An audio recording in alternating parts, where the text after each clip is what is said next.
Tem um livro chamado As 5 Linguagens do Amor, do Gary Chapman, que a Marina adora. E o autor desse livro, né, o Gary, ele escreveu o livro quando ele percebeu que o que fazia uma pessoa se sentir amada não necessariamente fazia a outra se sentir assim também. Então ele descobriu que muitos casais, por mais que eles estivessem sendo sinceros, eles estivessem realmente se amando, eles não estavam mais se conectando emocionalmente porque falhavam na comunicação, ok? Então foi um sucesso total esse livro e automaticamente ele viajou o mundo inteiro fazendo seminários. Então nesse momento ele começou a receber muito feedback, muitas pessoas falando que estavam usando a linguagem, esses conceitos de linguagem primária também no mundo dos negócios. E aí o que ele fez? Ele foi e procurou uma outra pessoa especialista em business para se unir e lançar esse novo livro dele. E assim, ele lançou um novo livro com o Paul White, que foi o seguinte, as 5 linguagens de apreciação no trabalho. Então o livro ele trata justamente dessa ideia de que a comunicação bem-sucedida ela acontece quando você consegue agir com o outro como ele gostaria que agisse. Então isso significa o quê? Por exemplo, se você tem uma equipe, você deveria perguntar para todas as pessoas como que eles gostariam de ser tratados para se sentirem amados, se sentirem valorizados. Se você tem um relacionamento a 2, você precisa conhecer a fundo a sua mulher, a fundo o seu marido, e aí você entender como que você deve tratar esse relacionamento para contribuir para que os dois estejam no seu melhor. Porque não adianta você bater o pé e querer ir contra a natureza das pessoas. Ok? Por exemplo, se sua mulher ela acorda de mau humor e você acorda 1000 por hora, basicamente você tem que se respeitar, você tem que entender que isso faz parte de cada um. Vai correr, vai ler, vai fazer o seu ritual normalmente, que, by the way, eu nunca aconselho que você converse durante esse ritual, porque é um momento mais introspectivo. Então, aquilo ali não é o momento para você compartilhar planos com a sua mulher, né? Porque naquele momento ela tá mais na dela, ela tá mais estressada, seja lá o que for, ok? Você tem ritmos diferentes. E um dos maiores aprendizados que eu tive ao longo dos anos também, e que recentemente ficou muito claro para mim, é aceitar que eu tenho pontos fracos e aceitar que eu tenho pontos fortes. Mas em qual contexto eu quero dizer? Quero dizer assim, quando eu entendo que eu também procrastino. Tem vários momentos que eu me pego e falo, cara, eu tô aqui fazendo uma porrada de coisas importantes, mas menos as mais importantes que eu deveria estar fazendo.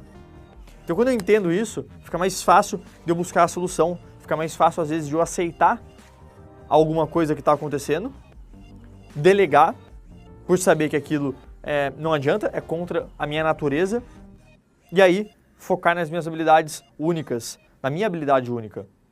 Então, às vezes no seu dia a dia, no seu relacionamento, é você se perguntar, será que você não está querendo mudar o seu parceiro, a sua parceira, num formato onde não tem como eles mudarem, porque faz parte deles. Então, vocês têm que se adaptar.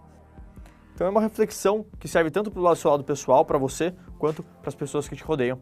Outra coisa, quando um supervisor, um manager ou colega de trabalho, ele aprende a falar a linguagem de apreciação de um colaborador, basicamente os resultados eles vão ser muito significativos, a produtividade vai aumentar. O Gary Chapman ele define no livro as 5 linguagens primárias de apreciação, ou seja, 5 formas que ditam como uma pessoa se sente apreciada ou não.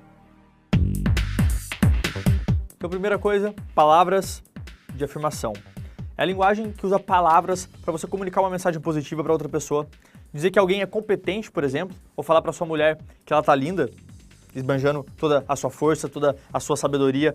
É um formato onde tem pessoas que se sentem extremamente apreciadas por isso. Ok? É você entender. O outro tipo é o tempo investido. Então isso significa você dar simplesmente a sua maior atenção, a sua total atenção para a pessoa. Não apenas estar lado a lado fisicamente, mas de fato presente. O elemento principal dessa linguagem é a atenção pessoal. Ok? Número 3, atitude. Você pode considerar que isso seria ajudar uma pessoa a ter resultados, completar tarefas, ajudá-la a fazer algo ou fazer por ela. Então, é um outro tipo de apreciação, é você entender. Número 4, recompensas físicas. Isso significa você presentear as pessoas para mostrar que elas são amadas, que elas são apreciadas.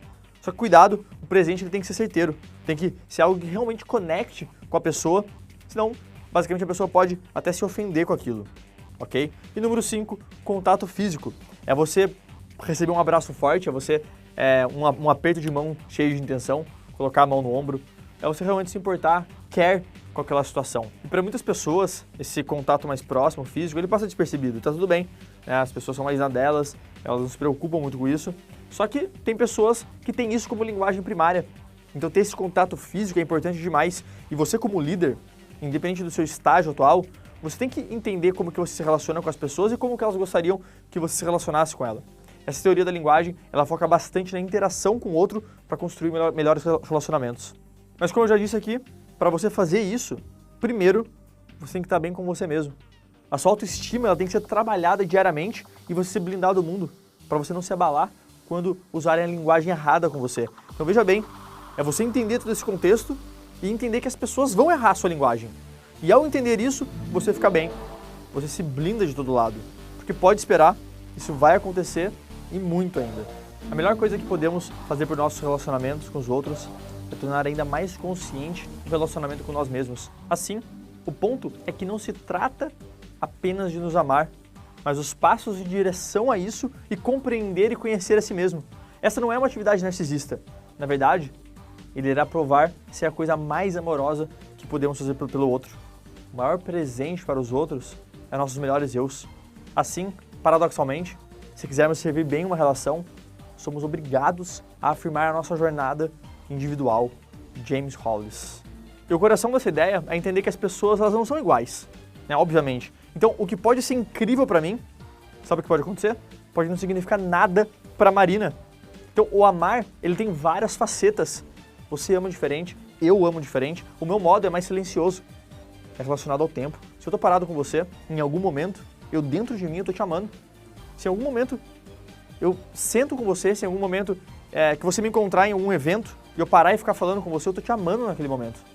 Por incrível que pareça, porque eu respeito tanto o meu tempo, eu respeito tanto a minha arte, que essa é a minha forma de entregar amor. Okay? E o grande segredo disso é a gente entender qual é a linguagem de amor e de apreciação de cada um que a gente se relaciona. Né? Como eu disse anteriormente, seja as pessoas próximas, seja as pessoas do seu time. Para você ter um time de alta performance, um time que realmente está performando no seu máximo, você tem que entender exatamente o que acontece com cada membro desse time, o que realmente eles querem. Os estudos mais recentes, inclusive, demonstram que dinheiro, por incrível que pareça, não é o fator motivante. Pode ser no início, mas depois envolvem outros fatores. Algumas pessoas, elas querem reconhecimento, as outras experiências, outras o toque, o sorriso, né? Todas as linguagens que eu abordei anteriormente. Então você como líder, você tem que estar atento e perceber isso.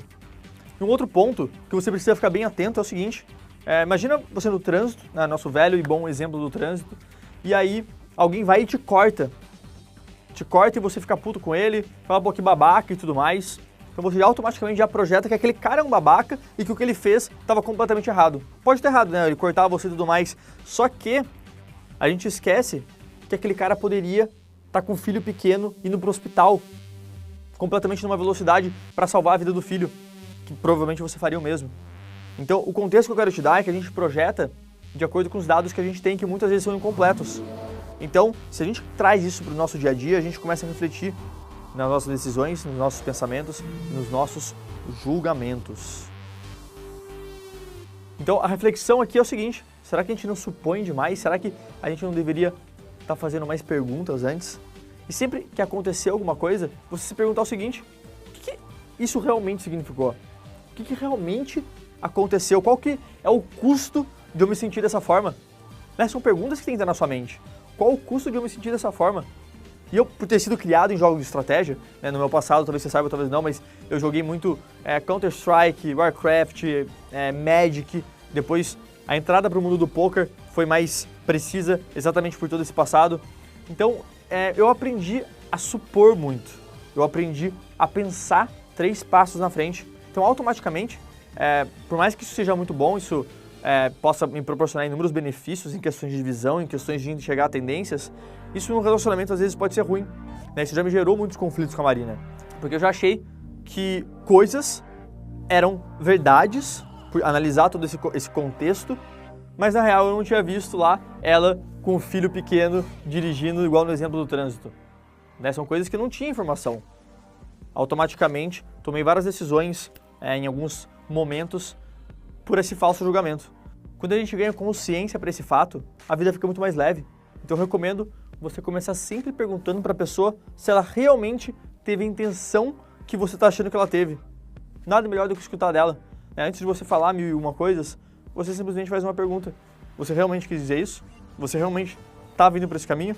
E falando em consciência, a arma mais poderosa, eu diria que para você se tornar um high stakes, se relacionar como high stakes, é a autoconsciência. A autoconsciência é você ter controle sobre as coisas que estão ao seu redor.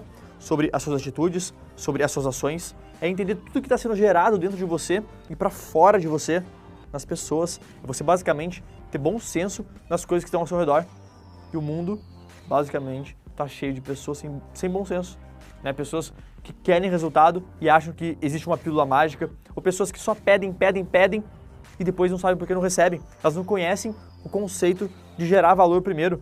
E eu vou falar ao longo desse módulo mais profundamente sobre esse conceito de gerar valor, sobre como você trazer isso para uma perspectiva de networking, tá bom? Para você ganhar autoconsciência, você precisa começar a ficar mais presente para as coisas ao seu redor. Sem isso, você não é você. Se você não está presente para as coisas ao seu redor, você não é você, basicamente. Você tem que sentir mais o momento, sentir a comida que você come, sentir o vento, o toque, se observar mais, se observar todo momento que você puder. Como que está tudo isso? Será que você tem parado e realmente, por exemplo, degustado a sua comida? O que eu quero dizer o principal foco para você gerar consciência é a meditação. Para você gerar autoconsciência, gerar essa auto-observação. Porque meditação é auto-observação. É você entender de fora o que você está pensando, o que você está sentindo. E a partir disso você se torna uma pessoa, como eu disse, muito mais viva, muito mais real aqui quando vai conversar com alguém. Tá bom? Então, como desafio, um desafio, digamos, extra para você e para apimentar a sua semana, você vai mastigar a comida de forma calma, sentindo cada detalhe do gosto, apreciando mesmo. Sabe aquela dica que muita gente dá para você mastigar 50 vezes antes de engolir? Então, basicamente, o meu conselho é esse. É você fazer um exercício forte de observação, pegar ali o talher, sentir ele mais. Você vai ver que até você vai comer menos do que estava acostumado, porque você vai estar muito mais sensível para perceber a sua própria saciedade. Né? O apetite voraz muitas vezes é causado pela ansiedade de querer mais. E algumas outras coisas que eu aconselho ao longo dessa semana, somado a essa experiência, é você pegar a salada com a mão e também sentir ela nos seus dedos, ok? É você também comer um dia de olhos fechados ou então simplesmente no escuro. Ao fazer isso, vai te dar outro sentimento, outra percepção. Então cada percepção diferente está aumentando na sua destreza, na sua habilidade para lidar com situações que você não estava acostumado. E um outro hack rápido para você ganhar presença rapidamente é o seguinte: toda vez que eu estou distraído, que eu percebo que eu já estou começando a ficar um pouco overwhelmed, eu pego, que é cheio de informação na cabeça, eu simplesmente dou um passo para trás, literalmente, passo para trás e começo a respirar profundamente e voltar para tentar ganhar consciência de novo. A respiração profunda, ela é incrível nesse momento. A ciência da respiração também é algo muito mágico. Então faz esse experimento agora, você pode até fazer agora, dar uma mini pausa no vídeo para simplesmente ganhar consciência novamente, para voltar e estar com a mente mais clara, para escutar, para assimilar os conhecimentos. Porque não adianta nada você só escutar. Se você não estiver anotando, se você não estiver pensando em como vai implementar isso no seu dia a dia, de nada adianta. Se você não estiver pensando como que eu vou executar esse desafio, como que eu vou me relacionar melhor, nada vai adiantar. Daqui a uma semana você vai esquecer o que eu falei. E esse não é o intuito do Moving Up. O intuito é que você, semana após semana, se torne 10, 20, 100 vezes melhor do que você era semana passada.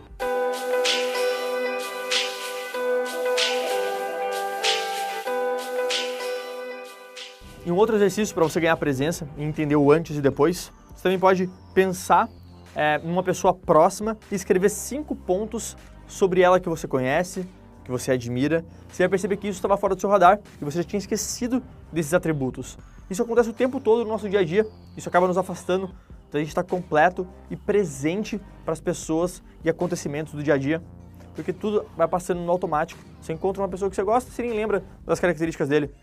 Você vai na sua cozinha, você não vê a geladeira, você não vê nada. É muito tudo no automático. Então, quanto mais presença no momento você tiver, mais performance, mais atenção aos detalhes e automaticamente mais excelência e resultados você vai ter também. Porque você vai errar menos, né? Na minha concepção atual, o erro ele acontece por uma falta de foco, por uma falta de clareza. E aqui eu falei de alguns pontos bem importantes, né? O conceito de você amar, o conceito de você ser egoísta, para aí sim você conseguir ser altruísta. É você entender que para você conseguir amar alguém, você primeiro precisa se amar incondicionalmente. Você precisa amar o silêncio e estar sozinho. É você não ter expectativas sobre nada. Eu falei sobre as 5 linguagens do amor e o quão importante é você entender isso dentro do seu relacionamento familiar, do seu relacionamento profissional, porque dependendo de cada um, você vai ter que agir de uma forma diferente. Eu falei também sobre você fazer acordos com as pessoas ao seu redor, é você parar de supor e começar a perguntar mais antes de julgar, e também sobre presença e autoconsciência. Recomendo que você dê uma revisada nisso, anote, veja e reveja, porque quando você implementa cada detalhe, cada ponto do seu mindset vai sendo aprimorado nisso, a sua vida pode mudar. Porque eu diria que os relacionamentos são uma das coisas que mais te trazem significância, mais felicidade. Quando você vê que está todo mundo crescendo, que está todo mundo se entendendo e numa harmonia constante, é quando a sua vida começa a decolar. Ok? Vamos nessa.